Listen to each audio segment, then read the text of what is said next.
ചോറിനൊപ്പം കഴിക്കാൻ പറ്റും നല്ലൊരു ഉരുളക്കിഴങ്ങ് മെഴുക്ക് പുരട്ടി ഉണ്ടാക്കാം. അതിന് ഉരുളക്കിഴങ്ങ് എടുക്കുക, നല്ല കഴുകി വൃത്തിയാക്കി ഒന്ന് വെള്ളമൊക്കെ തോരാനായിട്ട് മാറ്റി വയ്ക്കുക. മാറ്റി വെച്ചതിന് ശേഷം ഒരു പാൻ എടുത്തിട്ട് അതിലേക്ക് എണ്ണ ഒഴിക്കുക. ആ ഉരുളക്കിഴങ്ങ് അരിഞ്ഞത് അതിലേക്ക് ചേർത്ത് കൊടുത്ത് ഉപ്പും ഇട്ട് ഒരു ബ്രൗൺ നിറമാകുന്നത് വരെ ഒന്ന് വഴറ്റി കൊടുക്കുക. എന്നിട്ട് അത് നമുക്ക് മാറ്റാം.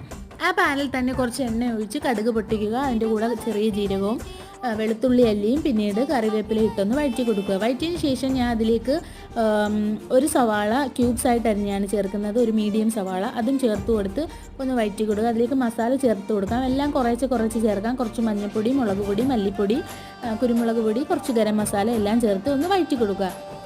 വഴറ്റിയതിന് ശേഷം നമ്മൾ മാറ്റി വെച്ചിരിക്കുന്ന ആ ഉരുളക്കിഴങ്ങ് അതിലേക്ക് ചേർത്ത് കൊടുക്കുക. നല്ല ടേസ്റ്റാണിത് കഴിക്കാൻ. നോൺ സ്റ്റിക്കിൻ്റെ പാത്രം ആയതുകൊണ്ട് അടി പിടിക്കാതെ നല്ലതുപോലെ കിട്ടും. നല്ല ടേസ്റ്റാണ്. അവസാനം കുറച്ച് മല്ലിയില ഇട്ട് കൊടുക്കുക. അപ്പോൾ ഇന്നത്തെ വീഡിയോ ഇത്രയേ ഉള്ളൂ. Tata bye bye. ട്രൈ ചെയ്തിട്ട് ഫീഡ്ബാക്ക് അറിയിക്കുക.